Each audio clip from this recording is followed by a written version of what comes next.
Mtazamaji, karibu katika kipindi cha Kilimo Ajira Yangu. Katika kipindi cha leo tutaangazia zao la ufuta, ambapo utafahamu mikakati ya taasisi ya utafiti wa kilimo TARI na Liendele walivyojipanga kuhakikisha mkulima anakuwa kiuchumi kupitia zao la ufuta. Kumbuka kipindi hiki kinaratibiwa na taasisi ya utafiti wa kilimo Tanzania TARI, kituo cha Naliendele kilichopo mkoani Mtwara. TARI kituo cha Naliendele pamoja na majukumu mengine wamepewa jukumu la kitaifa la kutafiti zao la ufuta pamoja na kutoa elimu ya kilimo bora chenye tija cha zao la ufuta. Katika msimu wa kilimo cha ufuta wa mwaka 2024, TARI Naliendele imegawa bure mbegu bora za ufuta wakulima wa ufuta katika mikoa ya Lindi na Mtwara ili kuwasaidia kupata mavuno mengi zaidi kuliko wanayoyapata hivi sasa. Dr. Fortunus Kapinga ni mkurugenzi wa TARI kituo cha Naliendele. Anaeleza kuwa mikoa ya Lindi na Mtwara kila mkoa umepatiwa tani 10 za mbegu bora za ufuta. Hizi mbegu bora za ufuta tumegawa kwenye mikoa ya mpaka sasa tumegawa kwenye mikoa ya Mtwara, mikoa ya Lindi. Kila mkoa umepata tani 10. Lakini na mikoa mingine pia tutaendelea kuwagawia. Niseme kwenye mikoa miwili hii tumeanza nayo kwa sababu wenyewe mvua zao za kupanda ndio hizi. Wako tayari kwa ajili ya kuanza kupanda. Matarajio yetu katika tani hizo 10 kwa kila mkoa tuliowapatia zitaweza kuongeza uzalishaji kwa kiasi kikubwa sana wenye tija, kwa sababu ni mbegu ambayo ina uwezo wa kuzaa kwa wingi na kwa tija, na inaweza kuzaa na kukomaa kwa muda mfupi sana. Ndani ya siku 110 hadi 120 inakuwa tayari. Mara nyingi wakati mwingine maeneo mengi ni inaenda kwenye siku 110 na kumeshakomaa. Lakini ubora pia wa mbegu hizo ni kwamba zina sifa ya kuwa na rangi ambayo kwenye soko linahitajika. Kwenye soko letu sasa hivi wakulima wanunuaji wengi wanapenda ufuta mweupe. Na ufuta ndio ambao tumewagawia kwenye hii mikoa ya Mtwara na Lindi na mikoa mingine pia ambayo nao wamepata mbegu hizo. Tunasema tunalenga sisi kilimo ambacho mkulima ataweza kwenda kwenye ushindani mzuri kwenye soko. Na kwa sababu kilimo ni biashara, ina maana huyu mkulima atakayepanda mbegu hizi ajue kwamba sasa ameshajiandaa kabisa kwenda kwenye biashara, kwa sababu ni mbegu ambazo ukivuna mbegu ufuta wake unakubalika kwenye soko, sio tu ndani, hata nje ya nchi, kimataifa inakubalika sana. Sasa hapo ambacho wakulima wanataka kufanya, mbegu bora zipo, lakini sasa mbegu bora tu kuwepo bado haitoshi. Wanapaswa sasa kulima waende kwenye kilimo ambacho kinazingatia utaalamu, ikiwemo kupanda kwa wakati, kupanda kwa nafasi inayotakiwa, kwa maana toka mche hadi mche, toka mstari hadi mstari. Lakini pia wazingatie kwamba kuna changamoto zinapatikana labda za magonjwa au wadudu haribifu. Hasa wadudu haribifu ndio ambacho inafanya sasa ufuta pengine usizalike kwa wingi. Basi wasiache wadudu wakaharibu haya mazao wakati viuatilifu vipo. Kwa hiyo tunahimiza matumizi sahihi na salama wa viuatilifu pia yazingatiwe. Swala la kudhibiti magugu kwenye mashamba izingatiwe, kwa sababu unaweza kupanda ufuta mzuri sana lakini ukao umepotelea kwenye nyasi, kwenye magugu, bado mavuno yatakuwa ni hafifu. Lakini pia lingine, swala la udhibiti wa wadudu haribifu.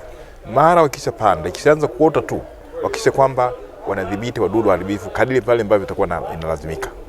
Na viuatilifu ambavyo vinahusika kwenye udhibiti wadudu haribifu, wa maafisa kilimo ambao karibu nao wanafahamu, na wao pia wanawajibika pia kuzingatia kwamba hakuna kilimo ambacho utapata tija bila kuwekeza. Utawekeza kwenye mbegu, utawekeza kwenye matunzo, lakini pia kuna muda unahitajika pale. Kwa hiyo kama ilivyo biashara nyingine ambapo mtu anawahi kwenda kuangalia kinachoendelea kwenye duka lake, kwenye kioski chake, ni sawa nilivyo zao la ufuta. Mkulima lazima azingatie kwamba ile ni biashara kama ilivyo biashara nyingine yote anayofanya. Ndio dhana ya biashara, kilimo ni biashara ni hapo. Lazima tulime kwa tija, tulime ili kupata tija, mavuno ya kutosha lakini yenye tija. Ninavyosema mavuno ya kutosha na yenye tija ni kwamba kwenye eneo lililolima unaweza kusema umevuna tani 1, lakini umevuna kwenye eneo gani? Lakini unaweza kusema nimevuna tani 1 labda kwenye ekari 1 au ekari 2. Hii ndio tunasema tija. Kwamba sio tu kulima mashamba makubwa, lakini pia je, katika mashamba tunalima hayo unapata kiasi gani kama ukivuna pale? Hii ni muhimu sana kuzingatia. Na ndio bana tunasema sisi tulime kilimo chenye kutoa tija, chenye kuwa na tija. Kwamba kwa eneo ulilolima ni kiasi gani unavuna, ni kitu cha kuzingatia sana. Na utafanikiwa hayo kama tukipanda mbegu bora hizo ambazo tumesema tumewapatia. Lakini pia baada kupanda, matunzo yanayofuata baada ya hapo yazingatiwe, ikiwemo kupanda kwa wakati, kupanda kwa nafasi inayotakiwa, kudhibiti visumbufu ikiwepo magonjwa, wadudu waharibifu na magugu. Lakini je, nini matarajio ya TARI Naliendele baada ya kutoa mbegu hizi?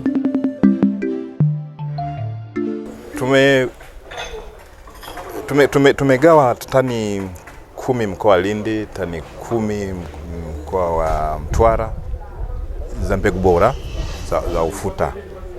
Na lengo la kufanya hivi ni kuhakikisha kwamba wakulima wanaongeza uzalishaji, tena uzalishaji wenye tija. Kwa wastani tafiti inaonyesha kwamba kilo 1 ya ufuta ukipandwa vizuri, ukatunzwa vizuri, mbegu ambayo ni bora, unaweza kupata angalau kilo 200. Kwa maana kilo 1 inaweza kukupa kilo 200. Kwa misingio sasa, kama wakulima wakapanda hizi mbegu tani 10 kwa kila mkoa, angalau zidisha mara 200 yake ndio itakayopatikana pale. Huu ni uwiano ambao sisi tumeangalia kwa hali kawaida mkulima au kwa hali ya kiutafiti, inaonyesha kwamba uwiano wa kiasi ninachopanda ninachovuna inaweza kuwa mara 200 ya ile ambacho ulichopanda. Kwa hizo kama ni tani 10, ni maana zidisha mara 200 ndio matarajio kuvuna pale. Kwa hiyo tarajio kwamba uzalishaji wa ufuta unaweza kuongezeka mara 200 ya kile ambacho tumetoa. Hiyo ni kima cha chini. Na kimsingi ili kufikia pale lazima zile kanuni zifuatwe.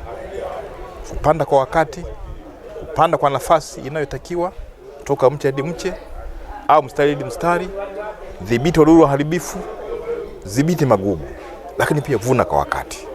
Hayo yote yakikamilika, natarajia kwamba ongezeko la uzalishaji wa ufuta kwenye mikoa yetu inalima ufuta kwa wingi ipo wazi kabisa. Mtazamaji, mwaka 2023 mkoa wa Mtwara umezalisha zaidi ya tani 17,000 za ufuta, na ni matarajio ya serikali ya mkoa huu kuongeza uzalishaji zaidi baada ya kupata tani 10 za mbegu bora za ufuta toka TARI kituo cha Naliendele. Kanal Ahmed Abbas Ahmed ni mkuu wa mkoa wa Mtwara, akiwa anakabidhiwa mbegu hizi, ameeleza matarajio na mikakati ya serikali ya mkoa kukuza kilimo cha ufuta ndani ya mkoa wa Mtwara. Aidha, serikali imeendelea kuweka ruzuku ya 50% kwenye mbolea za kupandia na kukuzia, na kwa msimu huu wa kilimo serikali imetoa kilo 10,500 za mbegu za ufuta aina ya Lindi 2002 ambazo nimezikabidhi kwa mkulima mmoja kama sehemu ya uwakilishi, lakini mbegu hizo zitagaiwa kwa wakulima wengi zaidi. Nitoe wito kwa viongozi, maafisa ugani na vyama vya ushirika kuhakikisha mbegu za ufuta zinazotolewa kwa wakulima walioandaa mashamba na walio tayari kufuata kanuni bora za kilimo. Mbegu hizi si za kila mtu. Mbegu hizi ni kwa wale walio tayari kufuata kanuni, taratibu na masharti ya kilimo.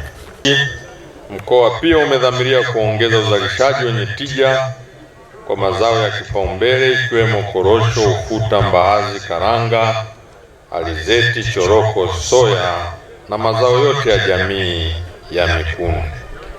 Tumeshuhudia mazao ya ufuta na mbaazi yakifanya vizuri kwenye soko, na hivi karibuni tulipata ugeni wa Mheshimiwa Balozi wa India nchini Tanzania, naye alituhakikishia kuwa nchi yake imeruhusu Watanzania kuuza zaidi ya tani 200,000 za mbaazi na choroko. Hivyo ninaendelea kuwahamasisha kuchangamkia fursa hii. Aidha, niwasisitize kama ambavyo viongozi na wataalamu waliosimama kabla yangu wamesema, tufanye maendeleo na tubadilishe maisha yetu kwa kuchukua ushauri wa viongozi na wataalamu wote waliosimama hapa ili tuendelee kuyabadilisha maisha yetu. Mkoa wa Lindi unajivunia sana kulima zao la ufuta, ambapo mwaka huu 2023 mkoa huu umezalisha zaidi ya tani 53,000, na kutokana na mikakati ya TARI pamoja na serikali ya mkoa wa Lindi, mkoa huu unataka kuvunja kumbukumbu ya dunia na kufanya mkoa kuwa ndio unaoongoza kwa uzalishaji wa ufuta duniani. Mkuu wa mkoa wa Lindi Zainab Telak amekabidhiwa mbegu hizo na kusambaza kwa wakulima, ambapo ameeleza mikakati ya kilimo cha ufuta mwaka 2024. Kupitia mikakati mbalimbali ya kilimo tuliojiwekea sisi kama mkoa na juhudi zinazofanywa na serikali kupitia Wizara ya Kilimo, vinaweza kuchochea ufikishaji wa elimu na teknolojia mpya kwa wakulima na kuongezeka kwa uelewa wa kilimo bora. Hapa tunazungumzia kilimo bora. Hatimaye taifa litafikia lengo la kuongeza pato kwa wakulima na ukuaji wa sekta ya kilimo kutoka wastani wa 5.7% kufikia 10% ifikapo 2030. Hii ni ajenda ya 1030.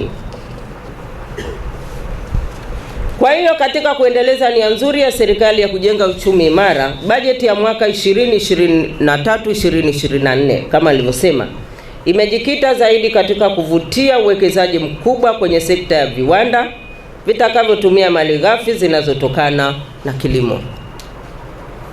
Hapa tuna korosho, tunahitaji wabanguaji, na wabanguaji sio lazima watoke Ulaya. Wabanguaji ni sisi. Kila mtu akibangua gunia 10, tumeongeza tija badala ya kuuza korosho ghafi. Lakini na ufuta wetu ambao tunalima, tukamue mafuta tuuze. Viko vikundi vingi kule na Chingwea wanauza mafuta ya ufuta. TARI na Liendele najua na nyie mnayo. Tukikamua, tukauza, tukala na vile tunavyozalisha wenyewe, tutakuwa tumefanya kazi kubwa sana. Naomba tujiandae, tukalime, tuandae mashamba yetu vizuri. Tumepewa formula ya kuchanganya mbegu, tukachanganye ili tusitumie mbegu nyingi bila sababu maalum. Lakini inakupa kazi ya kwenda kupunguzia, ambayo pia nayo ni kazi ya kuchosha. Kachanganyeni kama dokta alivyotueleza, tuoteshe kwa tija, tuoteshe kwa nafasi, ili kwenye shamba dogo tuweze kuvuna mazao mengi ya kutosha. Lakini kule ambako mbolea inahitajika, tutumie mbolea. Na waomba sana, tutumie mbolea. Mimi nilipewa ubalozi wa ufuta.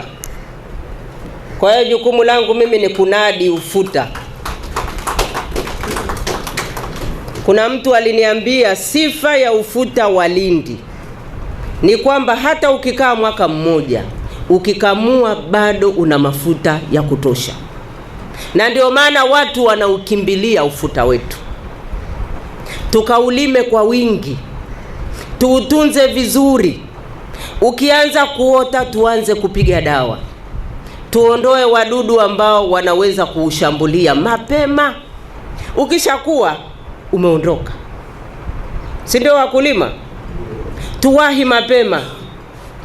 Wewe ukishaona vimeanza kutoka, anza kupita, piga dawa, uangalia una mabadiliko gani. Angalia, mwaka huu tunataka tuvunje rekodi ya dunia. Ufuta uvunwe sana. Ninatamani kuona nyumba zote ambazo hazina bati, mwaka kesho mnaweka mabati kupitia ufuta. Kwa hiyo nendeni mkajiandae kulima, nendeni mkajipange vizuri.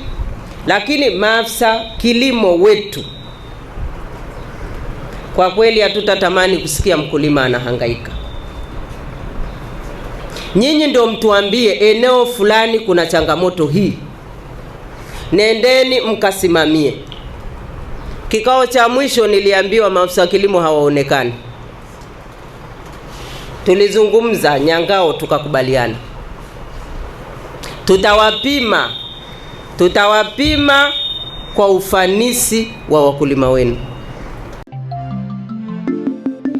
Matamanio ya wakulima ni kuona kila mwaka wanapata mavuno mengi zaidi.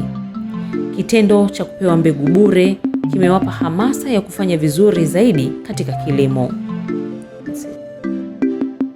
Taaluma niliyoipata hapa nafikiri tutaenda kuifanyia kazi, kwa sababu tumepata elimu ya upandaji na jinsi ya kutunza ufuta.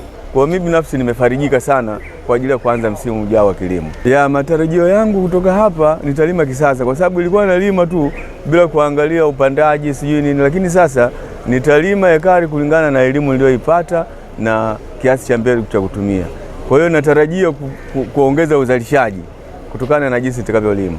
Fanyika hapa kwa kweli, mimi niipongeza serikali yetu na kwa jitihada za wadau wote ambao wanatusimamia katika upande wa sekta ya kilimo.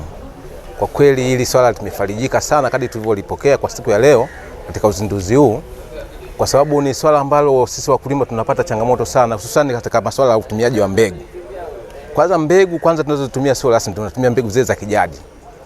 Na jingine kwamba natarajia tu kwamba kwa elezo hili la kwamba maafisa ugani watusimamie katika kuendesha shughuli zetu za kilimo, itakuwa ni chachu kubwa sana katika kutukwamua sisi katika zoezi la kilimo chetu, kwa sababu asilimia kubwa kwanza tunalima maeneo tofauti tofauti. Kwa mfano mwingine anatoka hapa anaenda kulima huko maeneo ya mbali kufuata maeneo kutokana na uchache wa maeneo. Sasa tunapotaka kupewa elimu ya uendeshaji wa kilimo chetu kwa kupitia kilimo cha kisasa na mbegu za kisasa, kwa kweli itakuwa ni ukombozi wa kutosha, tukapata kuja kuamua kiuchumi. Kwa kweli nimeshawishika na kilimo cha ufuta kwa sababu ya bei zake labda zanifurahisha. Sijawahi kulima, ila mwaka huu nipo tayari kuanza kulima kwa sababu ya ufuta. Nilikuwa silimi, ila mwaka huu nalima kwa sababu ya ufuta. Kwa sababu kila mtu analima ufuta na muona anatoboa, alafu mimi nabaki nyuma tu. Kuacha nilime ufuta. Na nipo tayari kupambania zao la ufuta. Tunaishukuru sana serikali ya Mama Samia Suluhu kwa kutuletea mbegu za ufuta. Tunajipanga vizuri kwa kilimo cha mwaka huu kuingia kwa kilimo cha mwakani. Tunashukuru sana serikali yetu, imetujali hadi sisi wakulima. Tunashukuru sana, tunaipongeza. Kama kijana nimejipanga vizuri kwa kilimo cha mwakani, nategemea mavuno makubwa. Kilimo cha ufuta kimeonyesha mafanikio katika uzalishaji na kuwa na soko kubwa. Vijana wanaona hii ni fursa ya kukuza uchumi wao na wa taifa kwa ujumla, ambapo sasa wanaingia mashambani kulima zao hili. Nyumbu kwanza nishajifunza kupitia viongozi waliokuja, wametoa maelezo kuhusu mazao ya biashara ambayo tunapaswa tulime. Mazao ambao wamekazania viongozi na wamesisitiza kwa hali ya juu kwamba tuyalime ni mbaazi pamoja na ufuta, kwa sababu ni ndo mazao ambayo yana bei, ambao kwamba tukilima yanaweza kutuwezesha maisha yetu kuwa bora zaidi. Mfano, nimenunua leo panga ile hapa kwa ajili ya kwenda kufeka shambani ili kuweka maandalizi ya kupanda ufuta pamoja na mbaazi. Kwa hiyo nawaomba awe mzangu, tuhamasike. Mazao ambayo tunatakiwa tulime ni mbaazi pamoja na ufuta, kwa sababu ndo mazao ambayo yanaweza yakatuinua kimaisha. Kwa kweli ujana wangu mpaka sasa nilipofikia hapa, nilisimama sana kuidete kwenye korosho na viunga vya mikorosho kama mashamba 3. Nilijua tayari nimetoboa, ila kwa sasa hii nataka nijirekebishe. Kwa sasa ni bora tu nimeona nibadilike, ndio maana nimerudi hapa. Nimenunua jana shoka, hivi leo nanunua panga, kesho nahamia shambani kwa sababu ya kufyeka msitu kwa ajili ya ufuta. Na hiyo nitapanda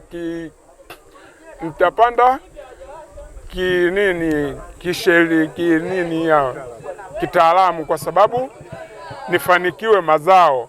Hii naenda kupata walau eka 5 za ufuta na eka 2 za mbazi ili nitoke kimaisha. Ufuta ni samani saizi, ili utoke ubadilike kimfumo lazima ulime ufuta, uende kwenye mbazi, uende kwenye alizeti, kidogo utaamsha maisha. Tunachoomba tubadilike, turudi kwenye mfumo wa ufuta, mbazi, tutabadilisha mazingira. Kama unataka kutoka kimazingira, vilimo vya kulima sasa ndio hivyo. Unavyoonea nimeandaa maandalizi ya kilimo cha ufuta. Lengo mimi kuokoa maisha haya, nipanue kiuchumi. Lengo langu mimi ufuta nikaupambanie, yuko kwa ajili ya kwenda kuvuna. Unavyoonea mapanga haya kwa ajili ya maandalizi ya vilimo vya ufuta, mbaazi, korosho, kwa sababu miti endelevu ndio tunaiacha hivyo, ila tunaye mashamba makubwa tu ya kutosha. Ili kupata mavuno mengi kwenye kilimo cha ufuta, Taasisi ya Utafiti wa Kilimo TARI kituo cha Naliendele, baada ya kuwapatia wakulima hawa mbegu za bure, inatoa elimu namna ya kupanda na kudhibiti wadudu wasumbufu wa zao hili. Tunashauri mkulima ili hizi mbegu ziweze kuenea vizuri katika shamba lake, achole mstari, mifereji midogo midogo ndani ya shamba, kwa maana kwamba mfereji mmoja hadi mwingine hiyo sentimita 50. Huo mfereji ndio utakuwa kwa mstari wa yale ufuta, lakini mmea hadi mmea itakuwa sentimita 10. Sentimita 10 hizi zinapatikanaje? Kama kuna ufuta uko mwingi anaupunguzia, kwa sababu atakuwa amepanda kwa kunyunyizia kwenye ule mstari, na maana kama utakuwa ambao umekaribiana ataupunguza ili uweze kubaki sentimita 10 kutoka mmea hadi mmea. Na baada ya kuhakikisha amefanya hivyo, ataendelea na palizi kama kawaida. Ila la msingi lingine ambalo tumesema ni kudhibiti wadudu waharibifu. Wadudu mojawapo waharibifu ni hawa tunawaita vibaruti au flea beetle, lakini hawa wadudu wanaweza kukufa kwa viuatilifu aina mbalimbali. Na kimoja wapo ni lambda-thihalothrine, ambao hicho ndio kiambata amilifu cha hiyo dawa. Lakini zinaweza kujulikana kwa majina mengine ya kibiashara kama ninja, kareti na kadhalika. Hayo yote ni dawa na viuatilifu vya kudhibiti wadudu. Lakini tunasema anaweza kutumia hiyo lambda-thihalothrine au zile viuatilifu ambavyo anaona vina kiambata amilifu hicho, basi kinaweza kudhibiti, lakini ni lazima aweze kutumia dozi nzuri. Na mojawapo ya dozi tunaweza kusema kwamba katika hii niliyosema, atachukua mils au cc 5 atachanganya na maji lita 1 ili aweze kudhibiti. Na wakulima wamekuwa wakichukua uzoefu kutoka zao lingine na kuutumia katika zao. Wanaweza kukuta katika zao lingine labda anatumia katika korosho, labda imeandikwa mils 2 hadi 3, anaichukua ile na hamishia katika zao la ufuta. Lakini kumbe wadudu wale waliopo kwenye ufuta ni wenye tabia tofauti na wadudu wale waliopo katika zao lingine. Kwa hiyo udhibiti na dozi inategemea pia aina ya mdudu ambaye unamdhibiti. Mwingine anaweza kawa ni mgumu, lakini hata umbile lake pia namna ambavyo yupo inaweza kuwa dawa haimuingii mwilini. Kwa hiyo tunasema kwamba ni lazima pia dozi zinazofanyika katika kudhibiti wadudu katika zao la ufuta au wadudu wanaokula ufuta inatofautiana na mdudu mwingine ambaye labda anaharibu katika zao, inaweza kuwa la mnazi, korosho, kahawa au zao lingine lolote. Kwa hiyo tunasisitiza hayo yote yaweze kuzingatiwa. Mtazamaji, hizi ndizo juhudi za serikali kupitia Taasisi ya Utafiti wa Kilimo TARI kituo cha Naliendele katika kuongeza uzalishaji wa zao la ufuta nchini ili kuweza kukuza uchumi wa mkulima, kaya na taifa kwa ujumla. Matarajio ya serikali ni kuona kuwa uzalishaji wa zao hili unaongezeka maradufu zaidi. Mtazamaji, mpaka hapo tumefikia mwisho wa kipindi hiki. Kumbuka, kipindi hiki kimeratibiwa na Taasisi ya Utafiti wa Kilimo Tanzania, TARI, kituo cha Naliendele. Usikose kuangalia kipindi kingine cha Kilimo Ajira Yangu wiki ijayo, muda na wakati kama huu. Asante.